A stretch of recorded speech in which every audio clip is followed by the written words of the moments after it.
를 간절히 축복합니다. 이 시간 함께 보신 본문으로 답답하고 낙심되어도라는 제목으로 잠시 말씀의 은혜를 나누겠습니다. 아마 우리 중에 누군가를 추천하거나 소개해 본 일이 있으실 것입니다. 이 사람 확실한 사람이라고, 이 사람 이런 사람이라고.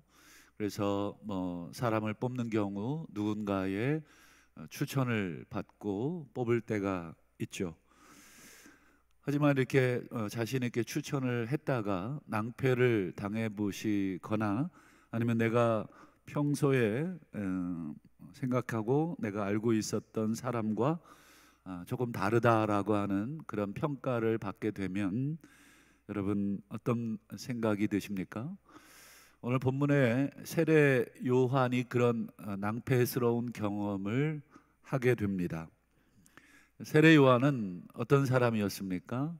메시아의 길을 예비하던 사람이었죠.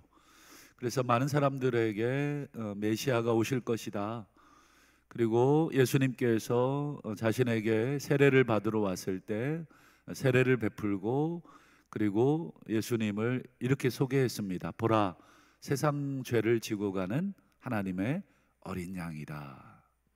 나는 그분의 신발끈을 풀기도 감당을 못하겠다. 그분은 나보다 능력이 크시다. 불과 성령으로 너희에게 세례를 주실 것이다. 이렇게 예수님을 사람들에게 소개를 하죠, 자신 있게. 그런데 시간이 지나면서 세례 요한은 의구심을 갖게 되었습니다. 저분이 메시아가 맞느냐? 내가 소개한 예수가 메시아가 맞느냐? 왜냐하면 자신이 생각하고 자신이 기대했던 메시아의 모습과 너무 다른 모습을 보여주고 있었기 때문에. 한마디로 세례 요한은 예수님 모습에 실망을 했다고 표현을 하기는 그렇고, 소위 의구심을 갖기 시작을 한 것입니다. 과연 맞느냐? 이런 의구심을 갖기 시작을 합니다. 그래서 감옥에서 세례 요한이 예수님에 관한 그 일들을 듣습니다. 눈으로 직접 볼 수 있는 상황이 아니라 세례 요한은 감옥에 갇혀 있기 때문에 제자들을 통해서, 사람들을 통해서 예수님 소식을 그저 귀동냥으로 듣고만 있었던 것입니다. 들어보니까 자신이 소개하고 자신이 기대했던 메시아의 모습과는 좀 뭔가 다른, 거리가 있는 그런 모습을 보여줍니다. 여러분, 요한이 기대했던 메시아의 모습은 어떤 모습이었습니까? 요한이 직접 밝히고 있었는데 한번 그 부분을 우리 다시 한번 볼까요? 누가복음 3장 17절을 한번 앞으로 가서 찾아보시면, 그분이 오시면 이런 일이 일어날 거다. 손에 키를 드시고 자기의 타작마당을 정하게 하신다. 이 정한다는 게 정결하게 한다 이런 뜻보다 깨끗하게 청소하신다, 이런 뜻입니다. 여러분, 타작마당을 청소한다는 것은 타작이 다 끝났다는 것입니다. 타작을 다 끝내고 널브러져 있는 이 마당을 다 깨끗하게 치우실 것이다. 그 다음 보시면 이제 알곡은 모아서 곳간에, 쭉정이는 꺼지지 않는 불에 태워버리실 것이다. 필요 없는 쭉정이들, 요즘은 필요 없는 게 없지만 이 당시에는 필요 없는 것들을 그냥 다 버렸죠. 지금 이 17절에 이 요한이 소개한 메시아의 모습은 마치 이 추수의 모습이죠. 이건 무슨 비유냐면, 여러분, 타작마당이라고 하는 거, 추수라고 하는 거, 알곡, 쭉정이, 이런 단어들은 전부 성경적으로 종말의 메시지입니다. 마지막 때가 됐다, 이런 뜻을 표현할 때 이런 말을 합니다. 타작마당을 이제 깨끗하게, 이제 모든 농사가 다 끝났다. 그것은 이제 인간의 모든 역사가 다 끝났다.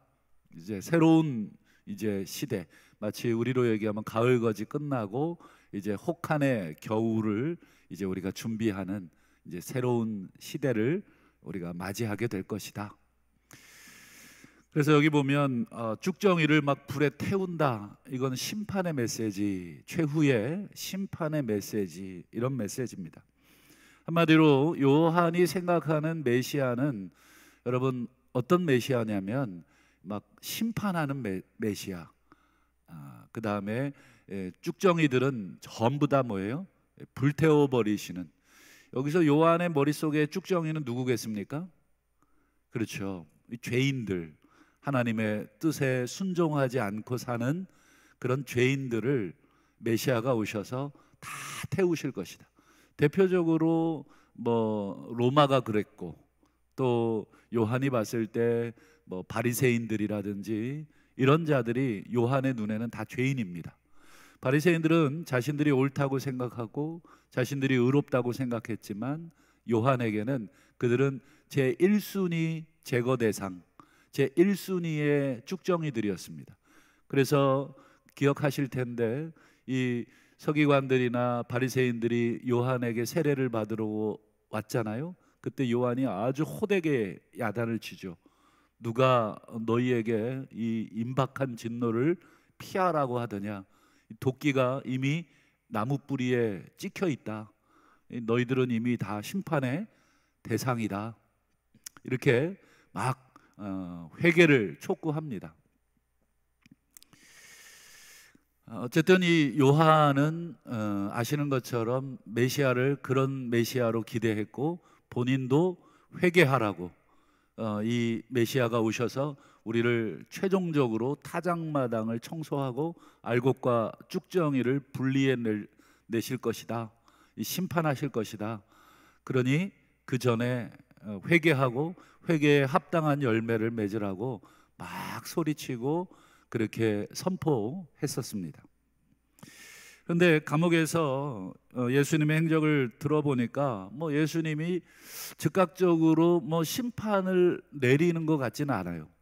바리새인들하고도 뭐 식사도 같이 하시고, 물론 바리새인들과 몇 가지 논쟁은 하셨어요. 뭐 안식일과 관련된 논쟁도 하시고 뭐 여러 가지 뭐 그런 것들은 있었지만 자신이 생각했던 이 불로 뭐 태워버리는 그런 모습은 예수님에게서 발견이 되지를 않는 겁니다.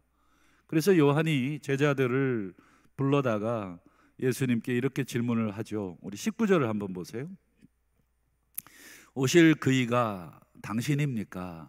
아니면 우리가 다른 분을 기다려야 됩니까? 오실 그이, 이건 여러분 그 당시에 마치 고유명사처럼 통용되던 표현입니다. 메시아를 오실 그분, 그럼 다 아는 겁니다. 그 당시에 사람들은 야, 그분이 오신다, 그분이 오실 것이야, 이렇게 서로 그냥 그분 대명사 처리를 해도 다 이게 메시아라고 하는 표현임을 다 알아요. 그래서 예수님께 당신이 메시아냐고 묻지도 않아요. 오실 그분이 당신이냐, 메시아가 당신이냐, 이렇게 우회적으로 얘기하죠. 속 시원하게 그렇다 아니다 이렇게 얘기하시면 제일 간단하잖아요. 그런데 예수님이 이 요한의 질문에 선문답을 하시는 겁니다. 뭐라고 답을 하십니까? 22절을 한번 보실까요?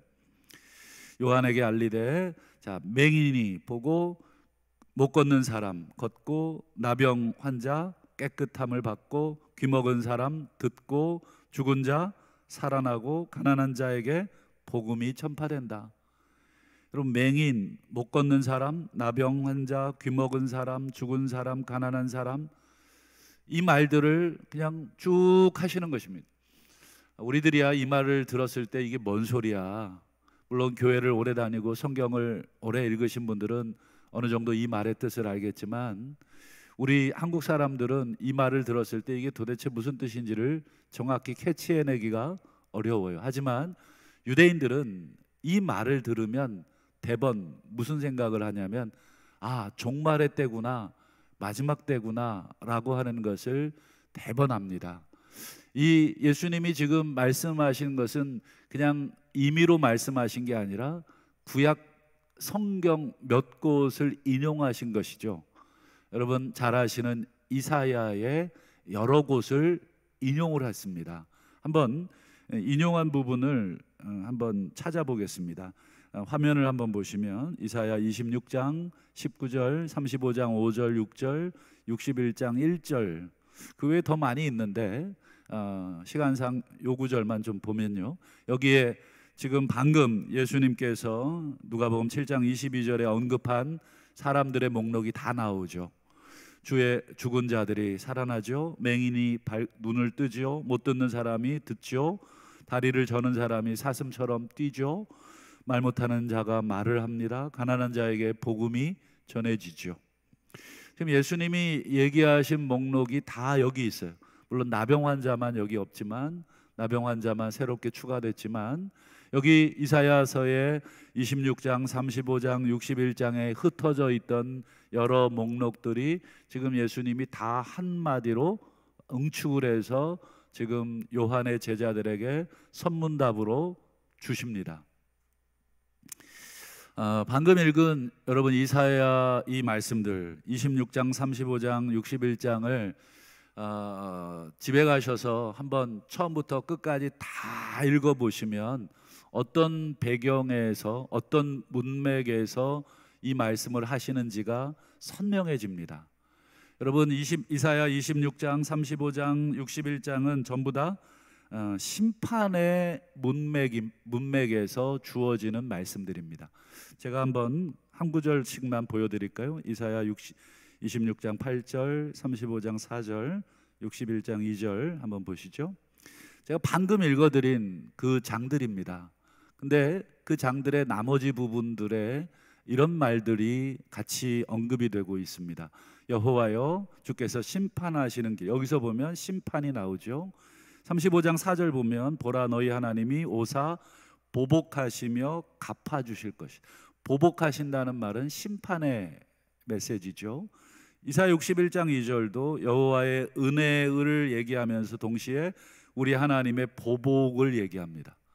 하나님의 은혜가 보복과 함께 오면서 모든 슬픈 자를 위로하고 가난한 자들에게 복음을 전하고, 이사야 61장은 특별히 누가복음 4장에 보면 가버나움 회당에서 예수님께서 공생애를 시작하시면서 하신 첫 번째 말씀 중에 인용하신 아주 중요한 메시아의 사역을 정확하게 드러내는 말씀이 이사야 61장이었습니다.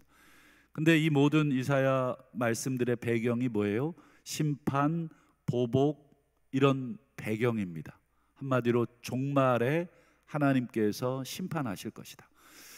요한의 메시지와 똑같습니다. 요한도 아까 메시아를 소개할 때 손에 키를 들고 타작마당을 정결하게 깨끗하게 하시고 알곡과 가라지를 구별하여 곡간과 꺼지지 않는 불에다가 분리해내실 것이다.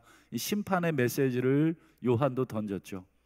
요한도 당연히 예수님께서 지금 인용하고 계신 이사야 26장, 35장, 61장을 너무너무 잘 알고 있었어요. 특별히 요한은 에세네파라 그래서 아주 경건한 종파의 사람이었습니다.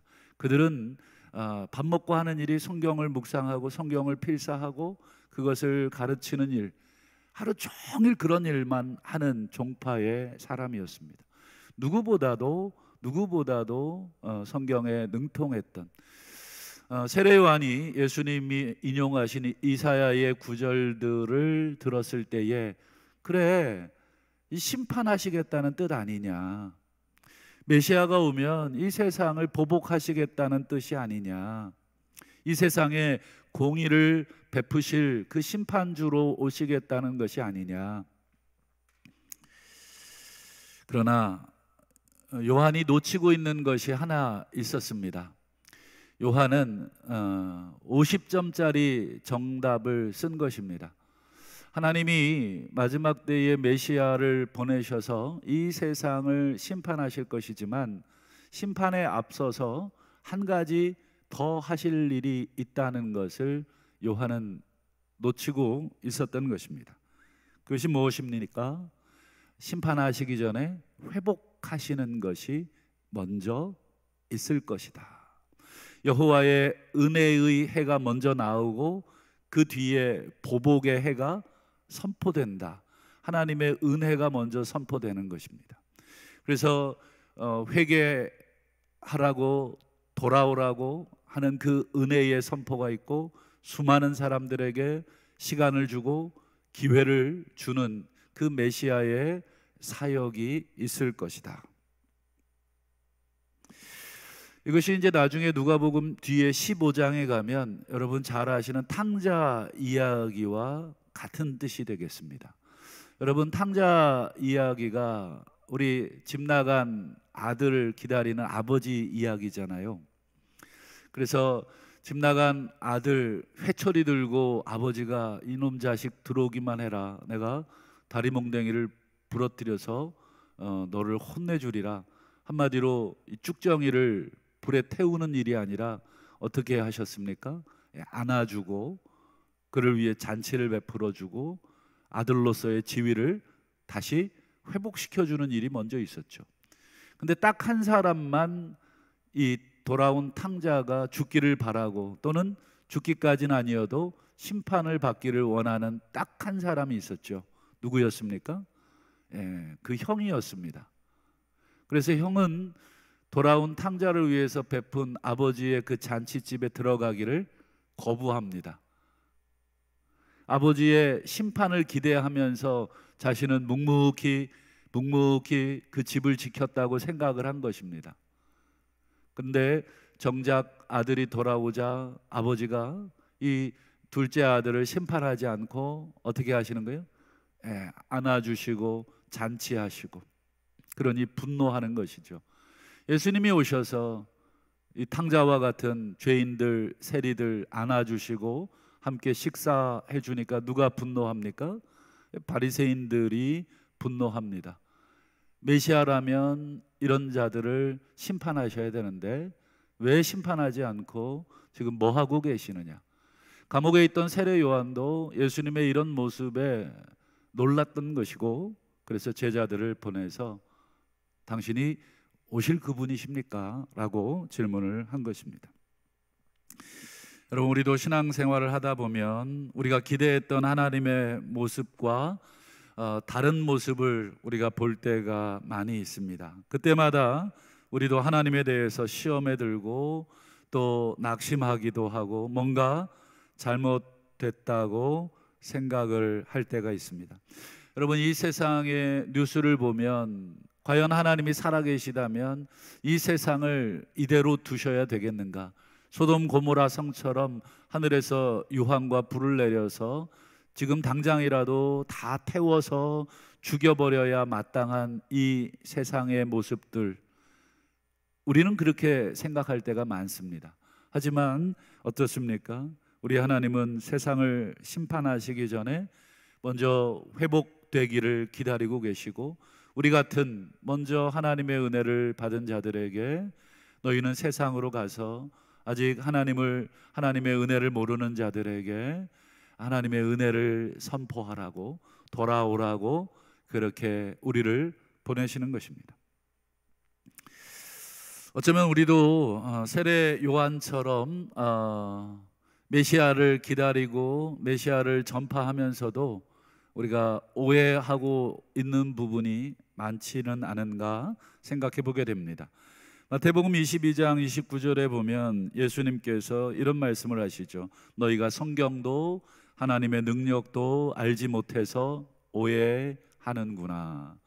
우리가 성경을 제대로 알지 못하니까 하나님에 대해서 오해할 때가 참 많죠. 그래서 우리가 성경을 부지런히 읽어도 항상 겸손해야 됩니다.